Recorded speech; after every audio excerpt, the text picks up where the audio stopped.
G'day and welcome to another episode of Kiwi Car Life. And I see you're 17 years old, you've just finished up at your high school, your parents have given you $5 to go out and buy your first car. So what do? Well, you take a look around at the cars that your friends are driving and you deduce very quickly that the 4 best options that you can buy for that sort of money is the Mazda Demio, the Honda Fit, the Suzuki Swift and the Nissan Tiida. Oh, I just cringe even thinking about those cars. So, can I introduce you to this? This is a 2006 to 2012 Honda Civic 2-litre S. It's New Zealand new. It has a 4-star safety rating, and today I'm going to tell you all the reasons why you should consider one of these over one of those rubbish little crummy hatchbacks that young people buy today. One of the main reasons to go with a car like this is, in its day, it costs nearly twice as much as all those other cars. So for the similar money today, you're getting a much nicer car. It's larger for starters, it's got decent sized alloy wheels rather than hubcaps, it's got a little spoiler and a body kit, it's got a sunroof, it's got parking sensors, it's got nice HID lights, a decent sized boot, a very spacious and comfortable interior, and of course a larger engine with better suspension technology, a better transmission, and like I said, it's got a 4-star safety rating, 6 airbags inside and traction control, which to me makes one of these the bargain of the century. The interior is just a lovely place to sit. I've been driving this to and from work for a couple of weeks now and I never feel fatigued, I never feel tired driving it. The perforated leather steering wheel feels fantastic. You've got pedal shifters on here which are really fun to use with the proper 5-speed automatic transmission rather than a jolly CVT.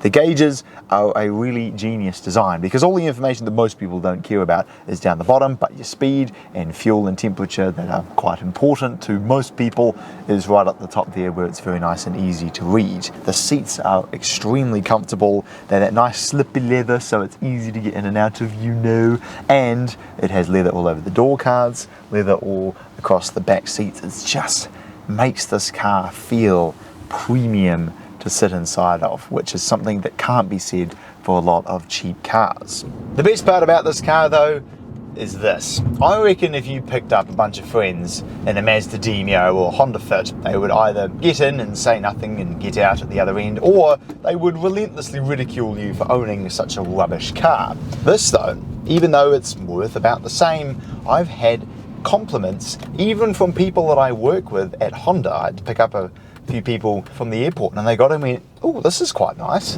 And these are guys that are used to driving really nice brand new cars all the time. So imagine the compliments that you're going to get when you pick up people who are also only used to driving Demios and Fits and Swifts and the like. It is a genuinely lovely car to drive. It's well built, it's quiet, the engine has enough power to get out of your own way.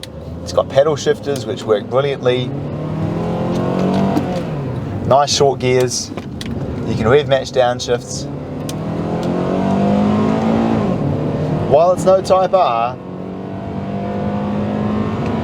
it goes alright. It gets to 100 decently quickly, I've got to say. It struggles a bit in the lower revs, but if you get it really singing at 5, 6, 7 grand, it's still a K20A. It makes power at the top end, which is so satisfying because so many modern engines, they sound dull at the top end, they don't make power, they just peter out right at the top.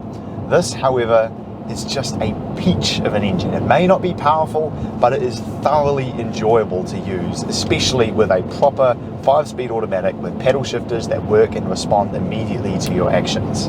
The stereo system sounds good. Climate control is easy to use. Seats are extremely comfortable. You've got a center armrest which is padded, and likewise here on the door. Finding a driving position is very easy. It's got cruise control, which I'm using now, and having the speedo at the top while I have to be a bit careful about how fast I go down some of those on-ramps because you guys are watching up here. It's great.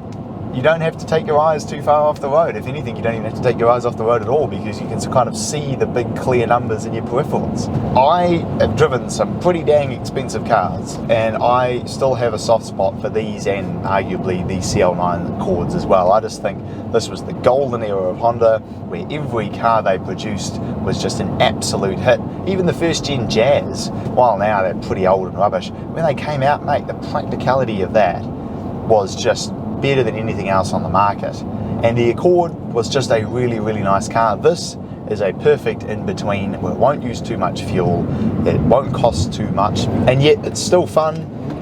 You can still rev match downshifts perfectly. The transmission and engine combo is great. I cannot recommend one of these cars enough. If you don't care too much about outright power, you know, if you're like me, your first car, you're not going to want to be an automatic Civic. You're going to want an Integra or maybe an Accord, something that you can modify or something like that. This is not a car to modify. But if you're just a normal person who wants a normal car that's a bit nicer than your average crummy hatchback that most people drive these days, I would 100% recommend one of these. In fact, I've made it easy for you because check in the description and there is a link to find some of these on Trade Me yourself. Thanks very much for watching this episode of Kiwi Car Life, and if you want to see some reviews of some other old Hondas that I've done, then click over here to see me reviewing the second generation Honda CR-V, and click over here to see me reviewing the Accord Euro. And I'll look forward to seeing you again next time.